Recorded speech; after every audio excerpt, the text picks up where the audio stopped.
Hey there, friends. Welcome to the Taking Your Next Step podcast from Collegians for Christ. Through each episode, we will journey together focusing on knowing what you believe and why you believe it. If you are eager, like I am, to strengthen your faith and take your next step now by joining us in today's episode.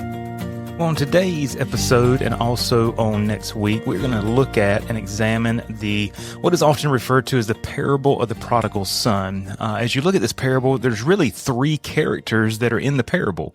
You have the younger son, the older son, and the father, and often all the emphasis is placed on the younger son, and rightfully so. He has a big part in it. But I think we could correctly title this as the parable of the two sons, or the parable of the two lost sons. As we're going to see, there's great emphasis on the older son. And so we have a younger son, an older son, and the father. And as Jesus reveals this, he's speaking to two different groups of people. If we back up into Luke 15, we see he's speaking to the Pharisees and scribes, and he's also speaking to publicans and sinners. And he's going to identify one of these sons with each of these groups. Now, the two brothers reveal two different, shall I say, very different ways to be separated from God and to seek acceptance or favor with God in heaven. Now, these are two different ways of life that people pursue personal significance, their worth, their meaning, happiness, and purpose. And they're this. The first one is self-discovery, and the second one is moral duty. The younger son went on a path of self-discovery. The older son kept all the rules of the father, and so his path would be that of moral duty. They're both ways for you and I to attempt to fix the broken world. The self-discovery says this: I'm going to go out, I'm going to explore all my options and give everything a try. This type of person likes to push the boundaries, to break the social norms, to live the college life. Maybe you hear that from college students, kind of a stereotype there. What would be some negatives from this? Well, it can tend to self-centeredness. It's all about me, my goals. I'm the only one who can decide what is right or wrong for me. I'm going to live my life my way. And you can push God right out. The positive, though, is people with this will discover why they believe what they believe. They're not just going to take it because someone said it, or just because someone else is doing it. And so there can be positive and negatives. The second one is moral duty. This person says this: I'm not going to do what I want to, but what tradition and community wants me to do. They feel that strict obedience to the rules, the laws, the traditions will do this. It will produce happiness, fulfillment, and meaning. Now, there's negative and positives to this one as well.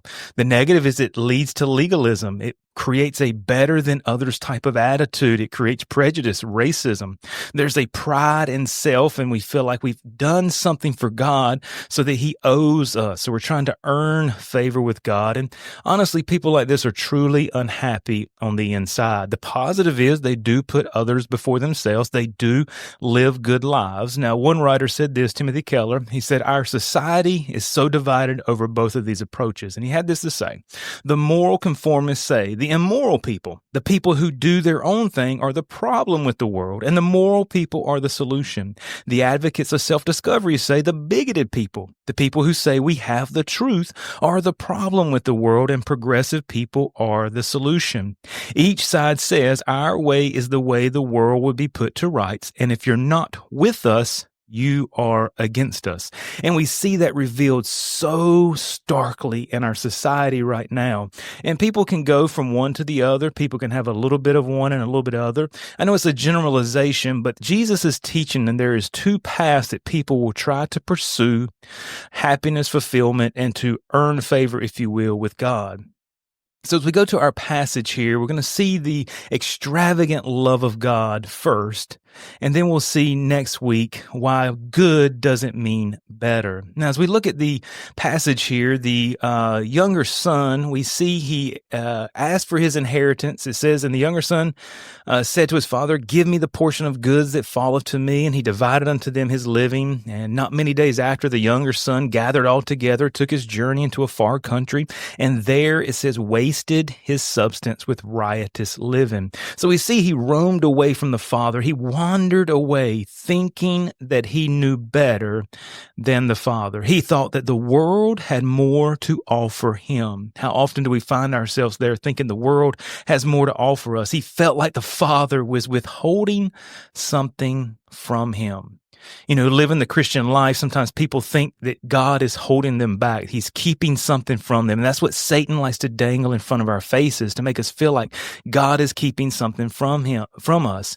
And so he wandered away by asking for his inheritance. And this was very disrespectful to his father. Think about it. An inheritance is typically given when a family member dies, not while they're alive. So ultimately, he was wishing that his father was dead.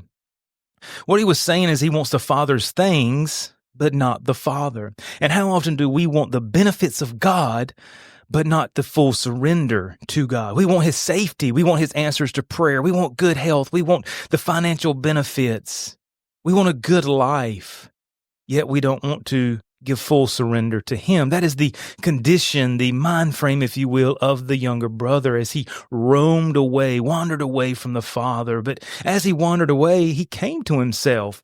He realized his personal condition. You see, he wasted his living pursuing life without the Father, and ultimately he hit rock bottom. It says, and when he had spent all, there arose a mighty famine in that land, and he began to be in want. And he went and joined himself to a citizen of that country, and he sent him into his fields to feed swine. So here's a Jew doing what no Jew should ever do, and that is be around pigs. They are unclean animals. And here he's feeding them, working with them, and he is so hungry because he has no money left that he desires to eat the pig food. And it says, when he came to himself, he said, how many hired servants of my father's have bread enough to spare, and I perish with hunger? And we see here he hits rock bottom. You see, he was living life all for himself. He was trying to fill the void, and the world and the lifestyle that he was living could not fill the void. It says he wasted it. He spent it all on this extravagant, riotous living. Now, exactly what he did, we don't know, but you can imagine the dark side of the world with this riotous living. Doing that, the world could not fill the void. And so he hit rock bottom. And when he did that, he came to himself. He realized who he was, that he was a sinner, and that confession was needed. He was trying to figure out, how can I go back to my father and confess I was wrong? So he realized who he was, but he also realized who the Father was. It was who he really needed. It was who he was really longing for. It was who he would receive his identity, purpose, and meaning from. You see, the Father represents God as Father. And he realized as he hit rock bottom, he realized his need for the Father. So he devises a plan to go back, not as a family member, because he understood what he did. He gave up his right as a son. He disrespected the father, and the father had every right not to let him come back home. But he said, I'll just come back home as an employee. You see here, he had to take the first step to go back to God. The father never left. The father is there waiting for the son. And we see he returned to the father. Now, what type of response was the younger son thinking he was going to receive? Obviously, based on his attempt here to devise a confession, a plan, and so forth, that he was not going to receive a favorable response. That the father was going to maybe let him work, but definitely not receive him back. But as he goes back to the father, he is met with the extravagant love of the father. The father had every right not to look at his son, every right to feel so disrespected, every right to let his son stay out there. But yet his father pounces on him with his love. He is waiting, and we see in our passage here, he runs to him. He goes, and it says, and he arose and came to his father. But watch this, but when he was a great way off, his father saw him and had compassion and ran and fell on his neck and kissed him. And the son said unto him, Father, I have sinned against heaven and in thy sight. I am no more worthy to be called thy son. But the father interrupted him. But the father said to his servants, Bring forth the best robe and put it on him, and put a ring on his hand and shoes on his feet, and bring hither the fatted calf and kill it, and let us eat and be merry. And so his father pounces on him with his love. You see, he's waiting, and he runs to him before he has a chance to clean up his life, before he can recite his repentant speech to his father, before there is evidence of a changed love. This is why the father's love is so extravagant. He was given the best robe. This would have been the father's robe, which shows he was restored not just as a servant, he was restored fully back into the family. Nothing but full restoration would do. There was no debt to be paid, or worked off first. There was no probationary period. And in our mind frame, we would say, yes, there should be. But here we see the extravagant love of God. He's given a ring, he's given shoes, and the father held a feast. You see, the parable shows the exaggeration in the celebration. It reveals the joy that the Father offers. You see, the Father's love was extravagant because the Son did not deserve it. He was overboard in how he showed it and how he proved it. And it was all in spite of how he treated the Father. Now, I don't know about you. There's many people that will wander away from maybe their childhood, growing up in church or hearing about Jesus or whatever, and go out into the world because they think it has so much more to offer. But we see the world cannot fill that void that you have. There are times that you and I as Christians wander away from God. We get cold. We wander away. We're not faithful anymore, whatever the case may be. But we have to understand God is waiting for us to return with open arms. There's nothing you can do that can ever separate you from the love of God. There's no sin that's gross enough that can keep you from the love of God. Nothing, not even bold-faced rejection to the Father, can keep his love away. His love and acceptance is absolutely free. You and I cannot do anything to remove ourselves from it, nor can you and I do anything to earn it. It's extravagantly free. So God is waiting for you to return. No matter how bad you have messed up, how long you have been gone, or what you've done, will you come back to him?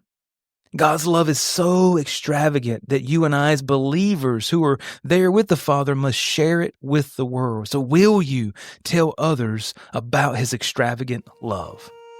Thank you for taking the time to listen. If this podcast has been helpful to you, please share it with a friend or subscribe to stay up to date on the latest episodes. You can connect with Collegians for Christ online for more information and resources at cfccampusministry.com.